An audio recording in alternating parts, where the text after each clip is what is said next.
Ito nga pala yung nangyari sa Clan War League namin dito sa extension plan sa Six Sense 2.0. Kahit puro dehado kami sa taas, lumaban pa rin yung mga kasama ko. Pero malala talaga yung nangyari sa round 1 kaya natalo kami. At ito ngayon tumalo sa amin yung clan ng mga pansit. E tignan nyo naman yung mga naka-line up sa kanila puro TH17 at TH16. Kaya hindi pa nakatikim ng talo itong clan ng mga pansit ay lamang na lamang nga sila sa high TH. Kaya sabi ko sa mga kasama ko, wag na lang namin i-promote yung clan para hindi kami lalo pahirapan sa next Clan War League. E kaso kahit hindi pa nakatikim ng talo yung clan ng mga pansit, kami pa rin yung nangunguna dito sa Clan War League. Kaya dito sinapian na naman ng demonyo. Dahil yung laman ng army camp, 19 puting bakulaw. At sinubukan ko nga gawin yung turo ni Peking Unknown na Skellypocknut sa TH. Grabe sa sobrang lakas ng Skellypocknut ni Peking Unknown na swag yung 10 spell.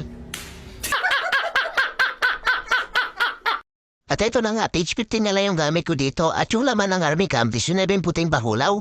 At sinubukan po nga gawin dito yung Skellypocknut sa TH yung sinabi ni Peking Unknown. Kaya tingnan natin kung effective ba. At ito naman yung mga alaga at equipment na sinek ko sa mga hero. Mga low level pa nga yung mga alaga na mga hero pero tingnan natin kung gaano kalakas yung strategy ni Peking Unknown. At shoutout na pala dito sa clan ng Hungry Admirals. Dahil mga Pinoy pala sila at sila nga yung kalaban namin dito sa last round ng Clan War League.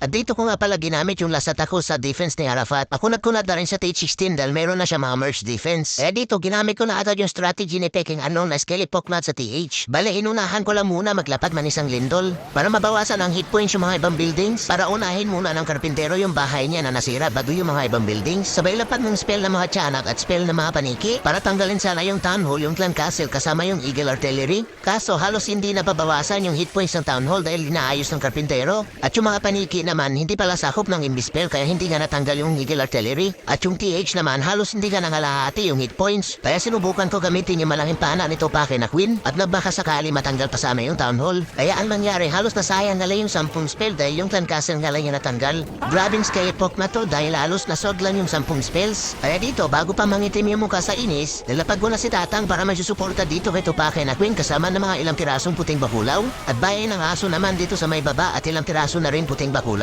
At nilapag ko na rin pati yung abnay na BK para sasama na rin siya dito kay Tupake na Queen at kay Tatang. Kaso mukhang wala na naman nataligo yung Tupake na Queen at iniwan na ni abnay na BK. At mas pinili nga sumama dito sa ibang grupo na mga puting bakulaw. Kaya naglapag na ako dito ng isang bungo na nakasakay sa tae para mabuksan na yung pader dito para makapasok pa si Tupake na Queen papunta doon sa may town hall. Kaso itong grupo ng mga puting bakulaw mas trip nila basagin yung pader kaysa tangkihin si Tupake na Queen. Kaya ang nangyari, unti-unti na nga nauubos yung buhay dito ni Tupake na Queen. Kaya nagamit ko na yung huli na titirang prey sa may town hall para sigurado na matatanggal pa ni Tupake na Queen yung town hall. Kaso nagbida-bida talaga tong Tupake na Queen dahil mas nauuna pa siya dito sa mga puting bakulaw. Kaya ang nangyari, natikita ng single Inferno Tower. Pero sinubukan ko pabahain pa yung buhay ni Tupake na Queen gamit yung internal tomb ni Tatang. Sabay lapag ng 2 puting bakulaw dito sa may taas para madistract yung 2 tambay na enemy hero. At yung hero tomboy, siya naman yung magtatanggal sa mga defense na nandito sa loob. Habang yung abnay na BK, halos wala na nga naitulong dahil unti-unti na nga nauubos yung buhay. Kaya ginamit ko na yung ability niya na Earthquake Boots para mabuksan pa yung mga pader at makalipat naman yung mga puting bakulaw papunta dito. At yung hero tomboy nagalit na nga at naging super saiyan kaya lumabas na yung mga alaga niya. Sabay sapak sa 2 naninigas sa tambay na may enemy hero.